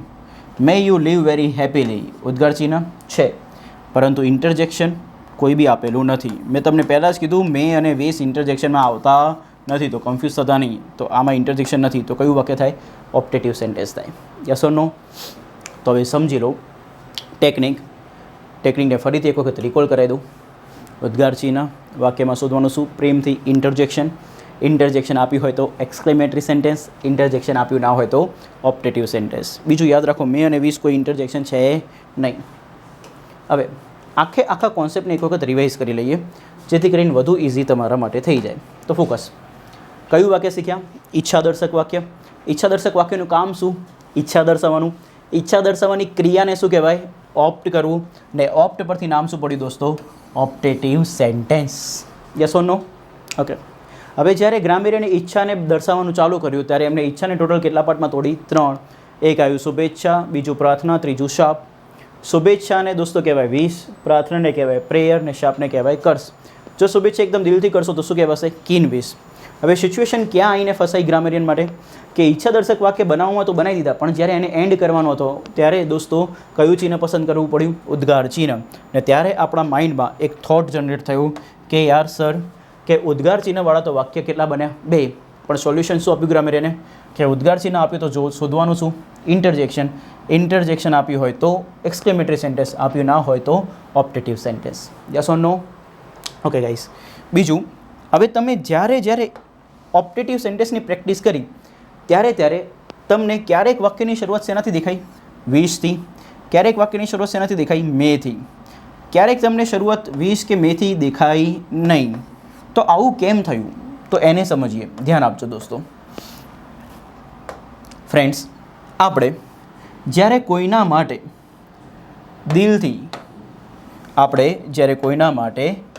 દિલથી શુભેચ્છા પાઠવીએ ત્યારે આપણે વાક્યની શરૂઆત કરીએ છીએ 20થી. ડન. પણ આપણે કોઈને એવી શુભેચ્છા પાઠવીએ છીએ દિલથી છે ને, ખાલી ફોર્માલિટી માટે કહેવાનું છે, તો એ કેસમાં તમે 20થી શરૂઆત કરતા નથી. નેક્સ્ટ, તમે કોઈના માટે પ્રાર્થના કરો ને પ્રાર્થના તમે દોસ્તો દિલથી કરો, તો દિલથી પ્રાર્થનાને દર્શાવવું હોય ત્યારે દોસ્તો તમે એ વાક્યની શરૂઆત કરો છો મેથી. શેનાથી? મેથી. ડન. તો વન્સ અગેન, જ્યારે દિલથી તમે શુભેચ્છા પાઠવો તો 20થી શરૂઆત થશે, દિલથી તમે પ્રાર્થના કરશો ત્યારે મેથી શરૂઆત થશે. અને એટલા માટે દોસ્તો ઓપ્ટેટિવ સેન્ટેન્સમાં ક્યારેક શરૂઆત તમને મે કે 20થી થયેલી દેખાશે, પણ આમાં કોઈ ગભરાવાવાળી વાત નથી. ઉપરથી આપણા માટે એડવાન્ટેજ બનશે. કેવી રીતે એડવાન્ટેજ બને? તો દેખજો, તમને ઉદ્ગાર ચિહ્ન આપ્યું, તમે શોધવા નીકળશો કોને? ઇન્ટરજેક્શનને. પણ ઇન્ટરજેક્શન શોધતા સ્ટાર્ટિંગમાં જ તમને કયા 2 શબ્દ દેખાઈ જાય? મે કે વિશ. તો આંખો બંધ કરીને દોસ્તો એ કયું વાક્ય થઈ જશે? ઓપ્ટેટિવ સેન્ટેન્સ જ થાય. કયું સેન્ટેન્સ થાય? ઓપ્ટેટિવ સેન્ટેન્સ જ. તો આ આપણા માટે ફાયદાકારક થયું. તો એટલા માટે મેં તમને વીસ અને મે ઉપર પહેલેથી ફોકસ કરાવ્યું. હવે એવું જરૂરી છે કે મે અને 20 આવે ને આવે જ? તો એવું કોઈ જરૂરી નથી. જ્યારે ઉપર છેલ્લી વાત કરવી છે, કોઈનો બર્થડે છે, કોઈ દૂરનો મિત્ર છે જેના સાથે તમારા કદાચ વાતચીત થઈ 4-5 વર્ષ થયા, પણ તમારે ખાલી એને વિશ કરવું છે, તમે શું કહેશો? Happy birthday. ડન. પણ માન લો કે તમારે એકદમ ક્લોઝ મિત્રનો બર્થડે છે, કાં તો તમારા પાર્ટનરનો બર્થડે છે, એને તમારે વિશ કરવું છે, તો એકલું હેપી બર્થડે લખવાથી મેળ પડશે નહીં. ત્યારે તમારે આખું લખવું પડશે વિશ યુ વેરી હેપી બર્થડે. કારણ કે બહુ નજીક છે, તો એને તમે દિલથી વિશ કરશો. તો દિલથી વિશ કરવા માટે શેનાથી લખશો? 20થી. ઠીક છે. કોઈ આપણને પગે પડે ને આપણે એને દિલથી આશીર્વાદ આપવા હોય તો આપણે કહીશું મે ગોડ બ્લેસ યુ. પણ કોઈ આપણને પગે પડે ને આપણે ખાલી ઉપર છેલ્લું કહેવું છે કે ભગવાન તારા ઉપર આશીર્વાદ વરસાવે, તો આપણે પ્રેમથી કહીશું શું? God bless you. તો બંનેમાં ફરક શું છે? એક છે દિલથી આશીર્વાદ આપે ને એક છે ઉપર છેલ્લા. તો પ્રાર્થના જ્યારે કરો ને દિલથી કરો તો મેથી શરૂ થશે, દિલથી નહીં હોય તો મેથી શરૂ થશે નહીં. શુભેચ્છા બી દિલથી કરો તો 20થી શરૂ થાય, દિલથી ના હોય તો નોર્મલ 20થી શરૂ કરવી જરૂરી નથી. તો આના પરથી દોસ્તો કોઈ જાતનું કન્ફ્યુઝન માઇન્ડમાં રહેવું જોઈએ નહીં. હું તમને 2 પોઈન્ટ પહેલાં ક્લિયર કરાવી દઉં. કયા 2 પોઈન્ટ? એક કે આપણે ઓપ્ટેટિવ સેન્ટેન્સની શરૂઆત મે કે 20થી પણ થાય છે, પણ મે કે 20થી થાય જ એવું જરૂરી નથી. આ યાદ રાખજો. ઠીક છે. બીજું, ઓપ્ટેટિવ સેન્ટેન્સનો એન્ડ હંમેશા શેનાથી થશે? ઉદ્ગાર ચિહ્નથી જ થાય. શેનાથી થાય? ઉદ્ગાર ચિહ્નથી. બસ આનો આપણે ફાયદો ઉઠાવવાનો છે. કેવી રીતે? તો ધ્યાન આપજો. તમે ઉદ્ગાર ચિહ્ન જોયું, વાક્યમાં શોધશો શું? ઇન્ટરજેક્શન. ઇન્ટરજેક્શન શોધતા દોસ્તો તમારી નજર પડી ગઈ ક્યાં? વાક્યની શરૂઆતમાં. અને વાક્યની શરૂઆત થઈ ગઈ કયા બે શબ્દથી? મેં કાં તો 20થી. અને મેં કાં તો 20થી વાક્યની શરૂઆત થાય દોસ્તો તો એ કયું વાક્ય બને? ઓપ્ટેટિવ સેન્ટેન્સ જ બને. But terms and condition apply. ચિહ્ન કયું જોશે? ઉદ્ગાર ચિહ્ન. કયું ચિહ્ન જોઈએ? ઉદ્ગાર ચિહ્ન. ક્લિયર છે? તો યાદ રાખજો, આ હું જે બી કોન્સેપ્ટ સમજાવું છું ને ફ્રેન્ડ્સ, એની એક સરસ મજાની નોટ બનાવજો. કારણ કે આ કોન્સેપ્ટ હું સમજાવીશ, તમે સ્ક્રીનશોટ લેશો તો સિચ્યુએશન એવી થશે કે સ્ક્રીનશોટ તરીકે મોબાઈલમાં જ રહી જશે. પણ એના કરતાં બેટર છે સ્ક્રીનશોટ લઈને લીધા પછી તમે એને પ્રોપર પોતાની નોટ બનાવી દો, જેથી કરીને તમને લોંગ ટાઈમ સુધી યાદ રહે. તો ફ્રેન્ડ્સ, આ હતો કોન્સેપ્ટ કયા સેન્ટેન્સનો? ઓપ્ટેટિવ સેન્ટેન્સનો. તો આજે આપણે શીખ્યા ટોટલ 2 પ્રકારના સેન્ટેન્સીસ. કયા? એક્સક્લેમેટરી સેન્ટેન્સીસ અને ઓપ્ટેટિવ સેન્ટેન્સીસ. એક્સક્લેમેટરી સેન્ટેન્સીસનું ગુજરાતી થયું હતું દોસ્તો ઉદ્ગાર વાક્યો, અને ઓપ્ટેટિવ સેન્ટેન્સીસનું ગુજરાતી થયું દોસ્તો ઈચ્છાદર્શક વાક્યો. હવે આપણે કરવાની છે શું ફ્રેન્ડ્સ? એની પ્રેક્ટિસ. હવે પ્રેક્ટિસમાં ધ્યાન આપો, કઈ રીતે પ્રેક્ટિસ કરવાની છે. બંને વાક્યમાં ચિહ્ન તો ઉદ્ગાર ચિહ્ન જ હતા, સમજો. બંને વાક્યમાં ચિહ્ન તો કયા હતા? ઉદ્ગાર ચિહ્ન જ. તો હવે ઉદ્ગાર ચિહ્ન જોઈને લલચાતા નહીં, સ્ટેપ બાય સ્ટેપ જોજો. ઓલવેઝ ફોલો ધ પ્રોસેસને ફોલો કરશો તો કદી ખોટું નહીં પડે. તો ઉદ્ગાર ચિહ્ન શોધ્યા પછી શું શોધવાનું? ઇન્ટરજેક્શન આપ્યું હોય તો એક્સક્લેમેટરી, આપ્યું ના હોય તો ઓપ્ટેટિવ. ઉદ્ગાર ચિહ્ન જોયું ને ઇન્ટરજેક્શન શોધવા તો ગયા, પણ શોધતા તમારી નજર ક્યાં પડી ગઈ? વાક્યની શરૂઆતમાં. વાક્યની શરૂઆત શેનાથી થઈ? મેં કે 20થી. તો બી કયું વાક્ય થઈ જશે? ઓપ્ટેટિવ. તો ફોકસ, એક વખત વાંચી લઈએ આ આખા પોઈન્ટને. તો દેખો, પછી પ્રેક્ટિસ કરીએ. ઓપ્ટેટિવ સેન્ટેન્સીસ એટલે કે ઈચ્છાદર્શક વાક્યો. જે વાક્યમાં પ્રાર્થના એટલે કે પ્રેયર, અભિશાપ એટલે કે કર્સ, શુભેચ્છા એટલે કે વિશ જેવા ભાવોને દર્શાવ્યા હોય. ઇન શોર્ટ આ બધા શું છે? ઈચ્છાના જ પ્રકાર છે. તો ભાવોને દર્શાવ્યા હોય તો તેવા વાક્યને કેવું વાક્ય કહેશો? ઓપ્ટેટિવ સેન્ટેન્સ છે. એનું ગુજરાતી શું થાય? ઈચ્છાદર્શક વાક્ય. ઈચ્છાદર્શક વાક્યનો અંત શેનાથી થાય છે? ઉદ્ગાર ચિહ્નથી થાય છે. અને ઈચ્છાદર્શક વાક્યની શરૂઆત મેં કે 20થી પણ થાય છે. થાય જ છે એવું લખેલું નથી, થાય બી ખરી ને ના બી થાય. એના પછી આપણે પ્રેક્ટિસ કરી ફ્રેન્ડ્સ. તો આ હતા 2 પ્રકારના વાક્યો. હવે આ બંને પ્રકારના વાક્યોની મિક્સ એક્સરસાઇઝ કરવાની છે. સો પ્લીઝ ગાઈઝ, પહેલાં આખું સેશન એક વખત ફરીથી રિવાઇઝ કરી લો, કોન્સેપ્ટ ક્લિયર કરી લો. જે મેં કોન્સેપ્ટનો સ્ક્રીનશોટ લીધો હોય તો એને રિવાઇઝ કરી લો, પછી આપણે આગળ વધીએ. તો દેખો એક્સરસાઇઝ. નીચે આપેલા વાક્યના પ્રકાર ઓળખો. તો very first, alas he is no more. તો વેરી ફર્સ્ટ આપણે કોઈ બી વાક્યને ઓળખવું હોય તો પહેલાં શું નજર નાખવાની? ચિહ્ન ઉપર. શેના ઉપર? ચિહ્ન ઉપર. તો ચિહ્ન કયું છે? ઉદ્ગાર ચિહ્ન છે. તો ઉદ્ગાર ચિહ્ન હોય તો વાક્યમાં શું શોધવાનું? ઇન્ટરજેક્શન. તો જોઈ લો, ઇન્ટરજેક્શન શોધો. તો ઇન્ટરજેક્શન કોણ છે? અલાસ. તો ઇન્ટરજેક્શન આપ્યું તો છે. ઇન્ટરજેક્શન આપ્યું હોય તો કયું વાક્ય થાય? એક્સક્લેમેટરી. અને એટલા માટે ફ્રેન્ડ્સ આનો ટાઈપ શું થશે? Exclamatory sentence. યસ ઓર નો? યાદ રાખજો, અહીંયા એક્સક્લેમેટરી સેન્ટેન્સમાં ઇન્ટરજેક્શન કોણ છે? અલાસ. અલાસનું ગુજરાતી શું હતું? અરે રે. કેવો ભાવ દર્શાવે? દુઃખ દર્દવાળો. કેવું? દુઃખ દર્દવાળો. નેક્સ્ટ ફ્રેન્ડ્સ, મે કિંગ લીવ લોંગ. હવે ઉતાવળ કરતા નહીં, પહેલું સ્ટેપ ચિહ્ન. ચિહ્ન કયું છે? ઉદ્ગાર ચિહ્ન. તો ઉદ્ગાર ચિહ્ન જોઈને માઇન્ડમાં એક થોટ આવવું જોઈએ કે મારે શું શોધવું પડશે? ઇન્ટરજેક્શન. તો ઇન્ટરજેક્શન શોધતા તમને શરૂઆતમાં શું દેખાઈ ગયું? મેં. તો શરૂઆતમાં મેં કે 20 દેખાઈ જાય તો વાર્તા પૂરી. કયું વાક્ય થઈ જશે દોસ્તો? Optative sentence. કયું સેન્ટેન્સ? ઓપ્ટેટિવ સેન્ટેન્સ. અને મેં અને 20 હશે ને તો ઇન્ટરજેક્શન હશે નહીં જ. What a beautiful garden. ચિહ્ન જોઈ લો. ચિહ્ન કયું આવ્યું? ઉદ્ગાર ચિહ્ન. તો નજર ક્યાં જાય? વાક્યમાં ઇન્ટરજેક્શન શોધવા. તો વાક્યમાં ઇન્ટરજેક્શન શોધો. ક્યાંય છે? તો બ્યુટીફુલ નથી, ગાર્ડન નથી. હા છે. કોણ છે? વોટ. વોટ દોસ્તો સરપ્રાઇઝવાળું ઇન્ટરજેક્શન છે. આવું આપણે શીખ્યા હતા. તો ઇન્ટરજેક્શન બી આપ્યું અને ચિહ્ન બી આપ્યું. બંને કન્ડિશન સેટિસ્ફાઈડ થાય તો કયું સેન્ટેન્સ થશે? Exclamatory sentence. યાદ રાખજો. નેક્સ્ટ ફ્રેન્ડ્સ, આનો આન્સર તમારે મને આપવાનો છે. I will not guide you. હું તમને ગાઈડ નહીં કરીશ. તમારે મને કહેવાનું છે કે પ્રશ્નાંસર આમાં આ આન્સર આવશે. ધ્યાન આપજો.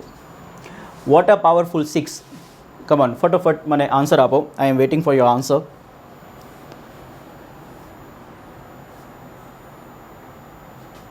Come on guys, very fast. So many students are giving answer. Come on, fast fast fast. તો વેરી ફર્સ્ટ તમારી નજર ક્યાં જવી જોઈએ? ચિહ્ન ઉપર. ચિહ્ન છે, હા, કયું છે? ઉદ્ગાર ચિહ્ન. ઉદ્ગાર ચિહ્ન મળે તો માઇન્ડમાં થોટ શું આવવું જોઈએ કે મારે વાક્યમાં ઇન્ટરજેક્શન શોધવું પડશે. તો ઇન્ટરજેક્શન આપ્યું છે, હા, વોટ આપ્યું છે. તો ઇન્ટરજેક્શન આપ્યું હોય તો દોસ્તો કયું વાક્ય થાય? Exclamatory sentence. તો આનો આન્સર થશે friends exclamatory sentence. Next, hurray they won the match. તો ઉદ્ગાર ચિહ્ન. હવે શોધશો શું? ઇન્ટરજેક્શન. ઇન્ટરજેક્શન શું છે આમાં? હુર્રે આપ્યું છે. હુર્રેનું ગુજરાતી શું થાય? વાહ વાહ, જે ખુશીનો ભાવ બતાવે, આનંદનો ભાવ બતાવે. તો ઇન્ટરજેક્શન આપ્યું હોય, બંને કન્ડિશન ફૂલફિલ થાય તો કયું વાક્ય બને દોસ્તો? Exclamatory sentence. Next, May you succeed in life. ધ્યાન આપજો, મે યુ સક્સીડ ઇન લાઈફ. તો વેરી ફર્સ્ટ શું શોધશો તમે? ચિહ્ન કયું છે? ઉદ્ગાર ચિહ્ન. ઉદ્ગાર ચિહ્ન હોય તો નજર ક્યાં જવી જોઈએ? ઇન્ટરજેક્શન શોધવા ઉપર. ઇન્ટરજેક્શન આપ્યું હશે તો એક્સક્લેમેટરી કહી દઈશું, આપ્યું નહીં હોય તો ઓપ્ટેટિવ કહી દઈશું. અને કદાચ વાક્યની શરૂઆત મે કે વીસથી થઈ હોય તો બી કયું કહી દઈશું? ઓપ્ટેટિવ. તો ધ્યાન આપજો, ફૂલ એ ઉદ્ગાર ચિહ્ન. હવે તમે જોવા ગયા ઇન્ટરજેક્શન, પણ ઇન્ટરજેક્શન શોધતા શોધતા વાક્યની શરૂઆતમાં શું દેખાઈ ગયું? મે. તો મે દેખાય તો કયું વાક્ય થાય દોસ્તો? Optative sentence. Yes or no? That's why friends આનો આન્સર આવશે optative sentence. Next, what a lovely place it is. આ એકચ્યુઅલી ઉદ્ગાર ચિહ્ન છે. What a lovely place it is. તો વેરી ફર્સ્ટ ઉદ્ગાર ચિહ્ન દેખો છે, આ છે. હવે શોધશો શું? ઇન્ટરજેક્શન. ઇન્ટરજેક્શન દેખાય છે. શું ઇટ ઇન્ટરજેક્શન છે, પ્લેસ છે, લવલી છે, એ છે કે વોટ છે? કમોન ફટોફટ મને બતાવો કે કયું ઇન્ટરજેક્શન આપ્યું છે, કયું ઇન્ટરજેક્શન છે?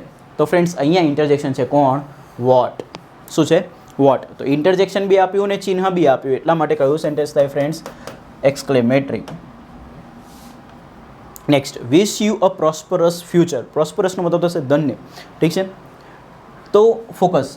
આ ઉદ્ગાર ચિહ્ન છે, આ છે. હવે તમે શોધશો શું? ઇન્ટરજેક્શન. ઇન્ટરજેક્શન ક્યાંય આપ્યું છે? તો ઇન્ટરજેક્શન શોધતા શોધતા દોસ્તો તમે નજર નાખી વાક્યની શરૂઆતમાં. શરૂઆત શેનાથી થઈ ગઈ?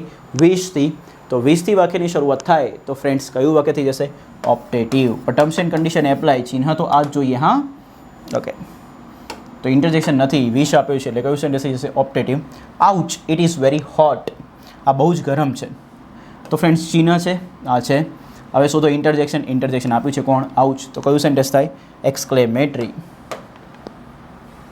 Leave long till the ocean dry. Very first step, ચિહ્ન જોવો છે, ઉદ્ગાર ચિહ્ન, હા છે. હવે શું શોધશો? Interjection. Live long till the ocean dry.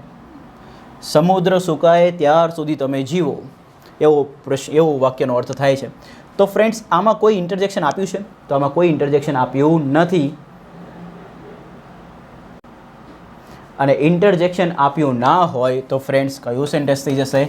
ઓપ્ટેટિવ. તમારા માઇન્ડમાં એક થોટ આવે કે સર આમાં મે કે 20 તો આપ્યું નથી. તો એવું જરૂરી નથી દોસ્તો કે મે કે 20 આપે જ. મે કે 20 આપ્યું તો વેલ એન્ડ ગુડ, નથી આપ્યું તો વાંધો નથી. તો આ કયું વાક્ય થઈ જશે દોસ્તો? ઓપ્ટેટિવ. ને એમ બી આમાં દોસ્તો પ્રાર્થના છે. May you win the match. ઉદ્ગાર ચિહ્ન, આ છે. તમે શોધશો શું? ઇન્ટરજેક્શન. શું ઇન્ટરજેક્શન આપ્યું છે? ઇન્ટરજેક્શન શોધતા શોધતા નજર ક્યાં પડી ગઈ? મે ઉપર. તો મે આપ્યું છે તો દોસ્તો કયું સેન્ટેન્સ થઈ જાય? ઓપ્ટેટિવ. મે કે 20 દેખાય તો ઓપ્ટેટિવ જ થાય, પણ ચિહ્ન કયું હોવું જોઈએ? ઉદ્ગાર ચિહ્ન. Done guys. So thank you very much. આ હતું આપણું friends third part, third lecture, types of sentences part 3. As a brother એક હમ્બલ રિક્વેસ્ટ છે, તમે પાર્ટ 1, પાર્ટ 2 ને પાર્ટ 3 ત્રણે જોઈ લો. બિકોઝ જ્યારે બી હું હવે નેક્સ્ટ વીકમાં લેક્ચર લઈને આવીશ ત્યારે ફ્રેન્ડ્સ હું તમને આ આખા ચેપ્ટરના જેટલા બી પરીક્ષામાં પૂછાયેલા ક્વેશ્ચન્સ છે અને જેટલા એડવાન્સ ક્વેશ્ચન્સ છે જે કે આવી શકે છે, જે કોન્સેપ્ટ બેઝ ક્વેશ્ચન છે, એ MCQ ફોર્મમાં હું તમને પ્રેક્ટિસ કરાવવાનો છું. તો wish you all the best. એના માટે તમે રેડી રહેજો અને ટર્મ્સ એન્ડ કન્ડિશન એપ્લાય કે તમારે 3 લેક્ચર કમ્પલસરી જોઈને આવવા પડશે. બીજો પોઈન્ટ, જો તમને આવું વાક્ય દેખાય, કેવું કે જેમાં ખાલી ઉદ્ગાર ચિહ્ન આપેલું છે અને ઓપ્શન તમને આવા આપેલા હોય, કેવા? ડિક્લેરેટિવ સેન્ટેન્સ, ઓપ્ટેટિવ સેન્ટેન્સ, ઇમ્પેરેટિવ સેન્ટેન્સ અને ઇન્ટ્રોગેટિવ સેન્ટેન્સ. જો આવા 4 ઓપ્શન આપેલા છે તો દોસ્તો આપણને ખ્યાલ આવવો જોઈએ કે ઉદ્ગાર ચિહ્નવાળા 2 જ પ્રકારના વાક્યો હતા, કાં તો એક્સક્લેમેટરી હોય કાં તો ઓપ્ટેટિવ હોય. હવે ક્યાંય વાક્યમાં એક્સક્લેમેટરી ઓપ્શન જ નથી તો આ વાક્ય ઓટોમેટિકલી કયું થઈ જશે? ઓપ્ટેટિવ. ડન. નેક્સ્ટ પોઈન્ટ, હજુ ફરીથી એક વખત બીજો પોઈન્ટ સમજી લો જે બાકી છે, એટલે પછી ફિનિશ થાય. માન લો કે અહીંયાથી હું આ ઉદ્ગાર ચિહ્ન આપું વાક્યમાં અને હું તમને ઓપ્શન આવું આપું, ડિક્લેરેટિવ, એક્સક્લેમેટરી, ઇમ્પેરેટિવ અને ઇન્ટ્રોગેટિવ. તો ઉદ્ગાર ચિહ્નવાળા કેટલા વાક્ય બને? 2. કાં તો એક્સક્લેમેટરી બને કાં તો ઓપ્ટેટિવ બને. ક્યાંય ઓપ્ટેટિવ ઓપ્શનમાં છે ના, તો ઇન્ટરજેક્શન શોધવાની કોઈ જરૂર જ નથી. આ સીધું કયું વાક્ય બની જાય? એક્સક્લેમેટરી. તો એ પ્રશ્ન એ થાય કે સર કદાચ આવું થાય કે ઉદ્ગાર ચિહ્ન આપ્યું હોય એટલે ઓપ્શનમાં ઓપ્ટેટિવ સેન્ટેન્સ બી હોય, એક્સક્લેમેટરી સેન્ટેન્સ બી હોય, ડિક્લેરેટિવ સેન્ટેન્સ બી હોય ને ઇન્ટ્રોગેટિવ સેન્ટેન્સ બી હોય. તો એ કેસમાં કરવાનું શું? તો ઉદ્ગાર ચિહ્નવાળા કેટલા વાક્ય બને? 2. કાં તો ઓપ્ટેટિવ હોય કાં તો એક્સક્લેમેટરી. એટલે આ 2 ઓપ્શન તો કેવા થઈ જશે? કેન્સલ. હવે જઈને તમારે શું ચેક કરવાનું રહેશે? ઇન્ટરજેક્શન. હવે અહીંયા જઈને તમને સાત સકાર આપશે કોણ? ઇન્ટરજેક્શન. જો ઇન્ટરજેક્શન આપ્યું હશે તો એક્સક્લેમેટરી, ઇન્ટરજેક્શન આપ્યું નહીં હોય તો ઓપ્ટેટિવ.